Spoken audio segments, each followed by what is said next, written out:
Yang Berhormat Dr. Hugh King Chew. Terima kasih Yang di-Pertua. Minta Soalan dedahkan. saya nombor 4. Saya minta nota bantahan Kerajaan Saudi didedah kepada pihak media.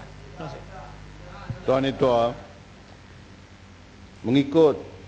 mengangkat sumpah bukan merupakan kriteria bagi pemilihan Pesuruhjaya.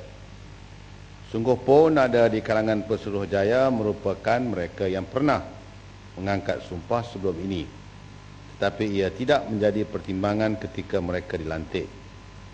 Pesuruhjaya bukanlah saksi yang memberi keterangan atau orang yang disiasat di bawah Suruhanjaya ini, tetapi merupakan mereka yang bertanggungjawab untuk menyiasat dan memperoleh keterangan.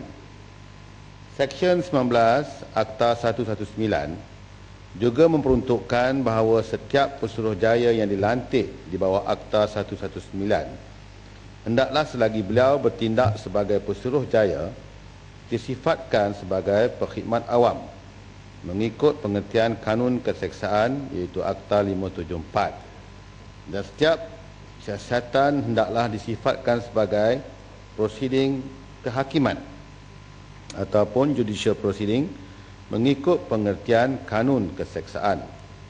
Menurut Seksyen 8 Akta 119, Pesuruhjaya mempunyai pelbagai kuasa yang antara lainnya ialah untuk memperoleh dan menerima segala keterangan, bertulis atau lisan, dan untuk memeriksa semua orang sebagai saksi yang difikirkan perlu atau wajar untuk diperiksa, menghendaki keterangan sama ada bertulis atau lisan daripada mana-mana saksi dibuat atas sumpah atau ikrar atau melalui akuan berkanun, meminta mana-mana orang untuk menghadiri mana-mana sidang Suruhanjaya untuk memberikan keterangan atau mengemukakan apa-apa dokumen atau benda lain, dan untuk mengeluarkan suatu waran tangkap bagi memaksa kehadiran mana-mana orang yang tidak hadir setelah diminta hadir.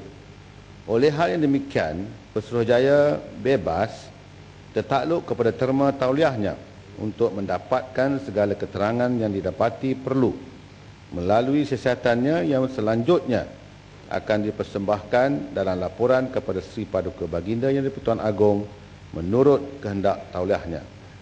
Sebagai tambahan, menurut subseksyen 21 Akta 119, kedua-dua Pesuruhjaya dan saksi diberi perlindungan dan segala keterangan yang diberi bagi maksud apa-apa siasatan adalah terlindung secara mutlak dengan izin absolute privilege.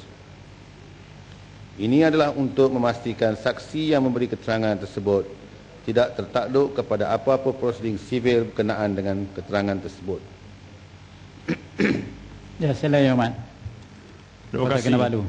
Soalan tambahan saya, terdapat banyak PTI telah dibelikan MyKad di Sabah dan berikutan prosedur kelulusan Jabatan Polis, Jabatan Immigration, JPN dan Jabatan Ketua Menteri Sabah perlu diselidiki terlebih dahulu.